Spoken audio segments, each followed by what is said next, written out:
बाबा रामदेव जो अपने आप को बाबा कहते हैं, बाबा एक रिस्पेक्टफुल शब्द है, उसको मतलब इनके साथ जोड़ के उस लफ्ज़ की भी बदनामी होती है, ऐसे घटिया लोगों के साथ जोड़ के।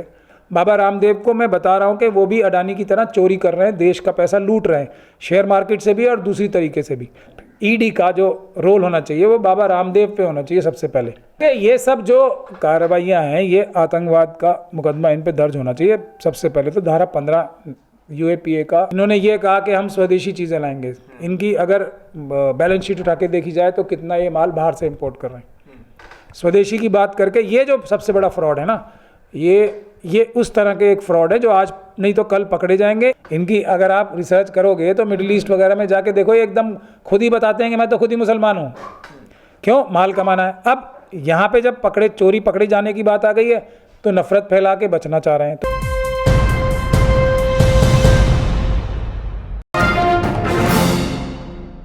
बाबा रामदेव का एक वीडियो सोशल मीडिया पर इस वक्त काफी तेजी से वायरल हो रहा है। नेशनल मीडिया पर भी इस वीडियो को चलाया जा रहा है।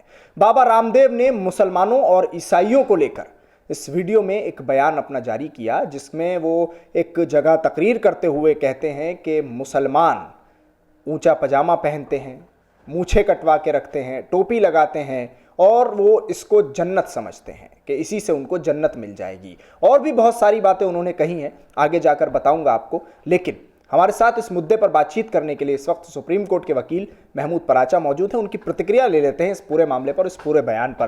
पराचा जी, सबसे पहले आपकी प्रतिक्रिया बाबा रामदेव के इस बयान। जैसा फ्रॉड अमित शाह साहब ने अपने फ़ायदे के लिए अडानी नाम के अपने एक चेले से कराया या अपने एक आदमी से कराया है, वैसा ही फ्रॉड बाबा रामदेव भी करते आ रहे हैं आरएसएस और बीजेपी के लोगों के लिए। तो ये इनके शेयर्स भी अगर आप देखेंगे पिछले 5-6 दिनों में 15% से ज़्यादा गिर गए रामदेव के। तो जो फ्रॉड अडानी ने पूरे देश पे किया है, इन्होंने भी वैसे ही फ्रॉड एक नहीं बहुत सारे कर रखे हैं। इन्हें भी सस्ते दामों पे ज़मीन मिली है, जैसे अडानी को गुजरात में मोदी जी ने दी थी, इन्हें उत्तराखंड में और दूसरी जगहों पे बहुत ही सस्ते दामों पे ज़मीनें मिली हैं। ज़मीनें मिली क्या है? इन्होंने ज़मीनें चुराई हैं सरकार अपने आरएसएस और बीजेपी के लोगों के साथ मिलके। इन्होंने भी लोगों को बहुत धोखे दिए हैं, शेयर मार्केट में बहुत इन्होंने भी प्ले किया है। वो भी अभी कुछ दिनों में खुलने ही वाला होगा। तो मैं आपके दर्शकों से सबसे पहले तो ये गुजारिश करूँगा कि इनके जो शेयर्स हैं ना, जिन जिन लोगों ने भी इनके शेयर्स ले रखे हैं वो एकदम चाक चौबंद हो जाएं। निकाल सकते हैं तो अभी निकाल दें, क्योंकि अब ये भी अडानी की तरह नीचे की तरफ गिरने वाले हैं। क्योंकि इन्होंने भी उसी तरह की बेईमानियां करके पूरे देश को लूटा है, धोखा किया है। ये एक योग सिखाने वाले थे। अब योग सिखाने का मतलब ये होना चाहिए था कि इन्हें फ्री में, योग तो एक एक्सरसाइज है, कोई इन्होंने थोड़ी ईजाद की थी योग। इससे पहले भी बहुत सारे लोग योग करते हैं और मेरी जानकारी में बहुत सारे ऐसे लोग हैं जो इनसे कहीं ज़्यादा अच्छी योग करते हैं, लेकिन वो फ्री में सिखाते हैं सबको। इन्होंने उसका भी व्यापार बनाया। ये जो आप कह रहे हैं कि अडानी की तरह गिरने वाले थे, तो क्या ये खुद को गिरने से बचाने के लिए मुसलमानों के खिलाफ बयान देकर कोई सा सहारा लेने की कोशिश की गई है? क्या करने की कोशिश की गई है? आतंकवाद से भी मुसलमानों को जोड़ा गया है, ईसाइयों को भी जोड़ा गया है। कहा गया है कितने भी पाप कर लें ये लोग, बस जाकर खड़े हो जाते हैं मूर्ति के सामने और कहते हैं तो सब चीज़ें धुल जाती हैं, सारे पाप धुल जाते हैं। तो ये क्यों, किस चीज़ का सहारा लेने की कोशिश है और कहाँ जो है वो इसका फ़ायदा मिलने वाला है? अडानी बच पाया। अब अमित शाह साहब पूरी सेबी, एनआईए और ईडी, सीबीआई को खुद पर्सनल मॉनिटर कर रहे होंगे इस वक्त, जो मेरा अंदेशा है कि कोई भी गलती से भी एक आदमी जो वहाँ पे ईमानदार अफसर है अडानी साहब को कुछ नुकसान ना पहुँचा दे, क्योंकि डायरेक्ट उनका ही नुकसान होगा। वो बच पाए फिर भी अडानी भी, आज नहीं तो कल वो। और मेरा अंदेशा तो ये है कि अडानी साहब जो हैं वो भाग जाएंगे देश छोड़ के, अगर उनको तुरंत अरेस्ट नहीं किया गया तो। जैसे नीरव मोदी भाग गए, जैसे विजय माल्या भाग गए, जैसे मेहुल चौकसी भाग गए, जैसे ललित मोदी भाग गए, दो तो मोदी भाग गए, तो ये भी भाग जाएंगे। और अमित शाह साहब की मिली भगत से भागेंगे, क्योंकि इनको अरेस्ट नहीं किया जा रहा है। इन्होंने देश में, अडानी साहब ने 13 लाख करोड़ से भी ज़्यादा देश का नुकसान कर दिया है, बैंकों से लाखों लाखों करोड़ रुपए चुरा लिए हैं। उसी तरीके से बाबा रामदेव जो अपने आप को बाबा कहते हैं, बाबा एक रिस्पेक्टफुल शब्द है, उसको मतलब इनके साथ जोड़ के उस लफ्ज़ की भी बदनामी होती है, ऐसे घटिया लोगों के साथ जोड़ के। ये भी एक फाइनेंशियल फ्रॉड है, जिन्होंने लोगों की भावनाओं को बेचा। इन्होंने ये कहा कि हम स्वदेशी चीज़ें लाएंगे। इनकी अगर बैलेंस शीट उठा के देखी जाए तो कितना ये माल बाहर से इंपोर्ट कर रहे हैं। स्वदेशी की बात करके ये जो सबसे बड़ा फ्रॉड है ना, ये उस तरह के एक फ्रॉड है जो आज नहीं तो कल पकड़े जाएंगे। इनके जो साथी हैं जिनकी फ़ोटो आप देखते हैं, उनके ऊपर नेपाल में एक कत्ल का मुकदमा होना बताया जाता है। तो ये बेसिकली क्रिमिनल मेंटालिटी के लोग हैं। अडानी ने भी वही काम किए और अब ये भी वही काम कर रहे हैं। बहुत जल्दी ये भी अपने अंजाम को पहुंचेंगे। ये जो इन्होंने बात को भटकाने के लिए अपने मतलब जो अडानी साहब ने भी क्या किया, देशभक्त बन गए ना सडनली, वो पूरे देश को लूट के देशभक्त बनने की कोशिश कर रहे हैं। तो उसी तरीके से जब चोर पकड़ा जाता है ना, तो वो अपने आप को ईमानदार शरीफ आदमी बताने के लिए तैयार हो जाता है, और वो ये शोर मचा रहे हैं अपनी तरफ से ध्यान भटकाने के लिए, लेकिन बच नहीं पाए। ये देशभक्ति जो आप बता रहे हैं, तो वो मुसलमानों के खिलाफ बयान दे के कैसे साबित होगी देशभक्ति? मुसलमानों को आतंकवाद से जोड़ के कैसे साबित होगी? मैं अडानी साहब के लिए बता रहा था। मैं बाबा रामदेव की बात, मैं बाबा रामदेव जो हैं वो तो एक जो मनुवादी मानसिकता है ना, और मुझे बड़े दुख के साथ कहना पड़ रहा है और खुशी भी है एक तरह से, क्योंकि मैं एक बात कहता हूँ कि मनुवादी मानसिकता किसी के अंदर भी हो सकती है। इनको जो मनुवादी मानसिकता के लोग हैं, बाबा रामदेव तो क्योंकि ये यादव समाज से आते हैं, यादव हैं, तो ये तो मनुवादी मानसिकता के हिसाब से शूद्र की कैटेगरी में आते हैं, परंतु इनकी मानसिकता भी मनुवादी ही है। तो मनुवादी मानसिकता मुसलमानों में भी हो सकती है। अगर वो कोई ऐसा काम करें, ऊंच नीच करें, मतलब चोरी डकैती करें, वो किसी में भी हो सकती है। मतलब दूसरों का माल अपने पास छीनने की जो प्रवृत्ति होती है, वो मनुवादी मानसिकता दर्शाती है साफ तौर पे। उसी तरीके से रामदेव साहब तो खुद हालांकि वर्ण व्यवस्था के हिसाब से शूद्र की कैटेगरी में आते हैं, परंतु फिर भी मनुवादी मानसिकता है इनकी। तो ये एक मेरी बात यहाँ पे एक उसको ताकत मिलती है। अब दूसरी बात ये है कि ये हों सुरेश चौहान के हों, चाहे वो दूसरे जो अपने आप को धर्मगुरु कहते हैं, जो ये स्वामी प्रसाद मौर्य की गर्दन काटने के लिए बोल रहे हैं, अभी तलवार दिखा रहे हैं, तो ये सब लोग बेसिकली पैसा चुराने के लिए, पैसा कमाने के लिए अलग अलग तरीके इख्तियार करते हैं। सुरेश चौहान के अडानी के साथ खड़ा है ना, क्यों? क्योंकि पैसे कहाँ से आते हैं ये चोरी किए हुए? अडानी साहब के और दूसरे तरीकों से ही तो पैसे आ रहे हैं, वरना सुरेश चौहान के कोई जर्नलिस्ट है? वो तो शक्ल से ना शक्ल से, ना अकल से, ना अपने किसी भी काम कारनामे से जर्नलिस्ट तो कहीं से भी नहीं है। वो तो एक आतंकवादी हैं और उनके ऊपर हमने मुकदमा भी करा रखा है। और बाबा रामदेव जी के लिए भी मैं इतनी सारी बातें बोल रहा हूँ। अब जैसे हिंडनबर्ग ने कहा था, मैंने अडानी साहब को भी कहा है, मुझ पे केस करें, अमेरिका जाने की क्या ज़रूरत है? बाबा रामदेव को मैं बता रहा हूँ कि वो भी अडानी की तरह चोरी कर रहे हैं, देश का पैसा लूट रहे हैं, शेयर मार्केट से भी और दूसरी तरीके से भी। तो अब वो केस करें, मैं उसमें साबित करूँगा जो मैं बोल रहा हूँ एकदम सच बोल रहा हूँ। तो अगर कोई ऐसा बयान मुसलमान धर्मगुरु, मुस्लिम धर्मगुरु कोई ऐसा बयान दे देता, जैसा कि भगवा चोले में मंच पर खड़े होकर बाबा रामदेव दे रहे हैं, खुले लफ्ज़ों में आतंकवाद से भी जोड़ रहे हैं मुसलमानों को, खुले लफ्ज़ों में ये भी बता रहे हैं कि इनको बस ये सिखाया जाता है कि आप बस नमाज़ पढ़िए, कितने भी पाप कर लीजिए, उसके अलावा कुछ भी कर लीजिए। यहाँ एक बात और उन्होंने कही जो आपने वीडियो में सुनी होगी कि नमाज़ पढ़ो और हिंदुओं की लड़कियों को लेकर चले जाओ, उनके साथ कुछ भी करो। तो ये किस तरफ दर्शा रहा है? ये इशारा कहाँ है? ये तो एक उकसाने वाली बात हो गई।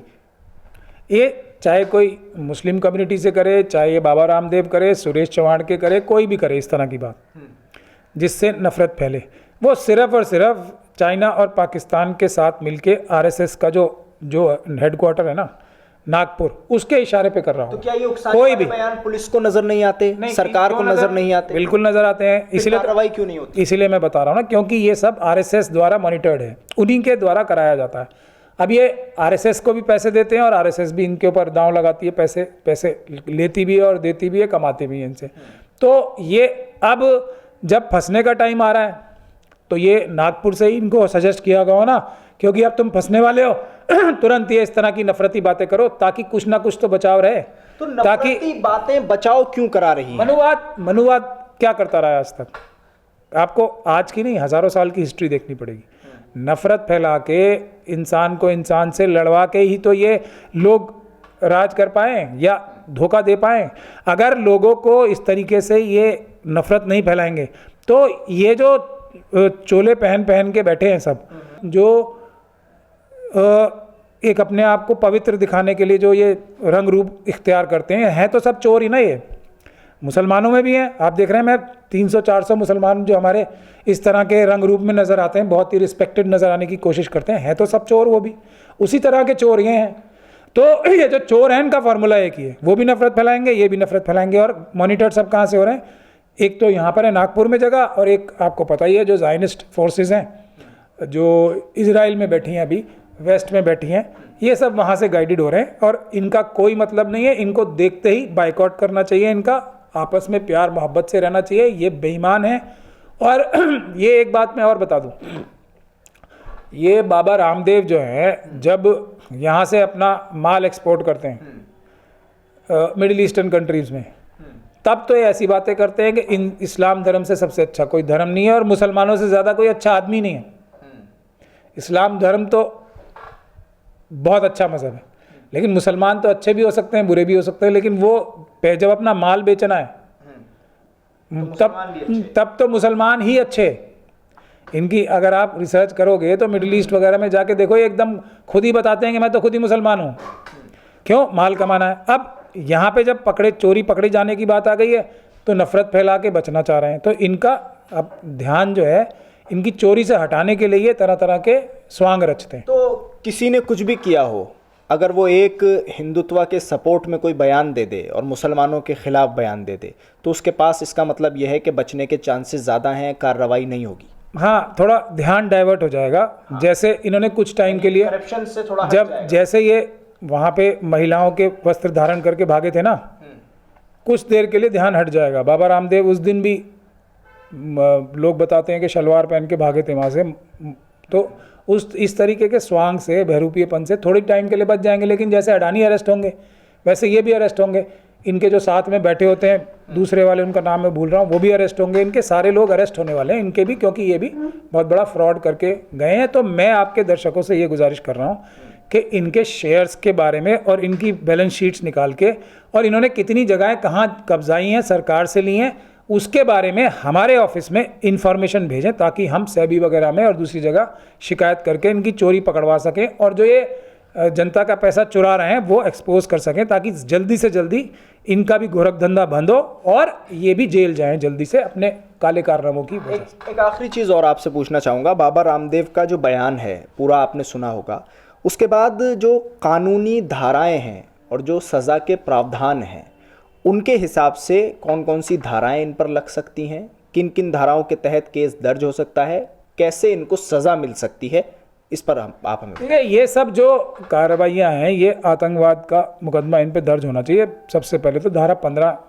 यूएपीए का मैं आप सब लोगों से गुजारिश कर रहा हूँ, पढ़ें कि अगर कोई किसी कम्युनिटी में, ये मुस्लिम और क्रिश्चियन कम्युनिटी में डर की स्थिति पैदा करने की कोशिश कर रहे हैं, डराने की कोशिश कर रहे हैं उन्हें, तो ये आतंकवाद का एक ऑफेंस है। तो पहला तो वही होना चाहिए इनके ऊपर। बाकी सब जो कम सज़ाओं वाली जो धाराएं हैं, 153, 295, ये सब भी होने चाहिए, लेकिन पहले, सबसे पहले ये होना चाहिए। और देश की इकोनॉमिक्स को ख़राब करने के लिए जो उन्होंने काम किए, इकोनॉमिक खतरा है, वो भी आतंकवाद की घटना है। और इनके साथ जो मिलके अफसर ने इनको ज़मीनें दी हैं, उसमें धारा 409 लगेगी, उसमें उम्र कैद है, सज़ा उम्र कैद तक सज़ा है। तो उन अफसरों पे भी लगेगी, उन पॉलिटिकल नेताओं पे भी लगेगी जिन्होंने इनको सस्ते दामों पे ज़मीनें दी हैं, उन कस्टम के अधिकारियों पे भी लगेगी, दूसरे गवर्नमेंट के अधिकारियों पे भी 409 लगेगी जिन्होंने इनकी मदद की है। ये सब फ्रॉड का इनका तंत्र जो है, अडानी की तरह इन्होंने जो शेयर मार्केट में घपले किए हैं, और दूसरे जो इन्होंने इंपोर्ट और एक्सपोर्ट करते हुए जो इन्होंने टैक्स की चोरी की है और कस्टम ड्यूटीज़ की जो चोरीज़ की है, इनके ऊपर सब तरह के मुकदमे लगेंगे। और साथ के साथ prevention of money laundering act, ED का जो रोल होना चाहिए वो बाबा रामदेव पे होना चाहिए सबसे पहले।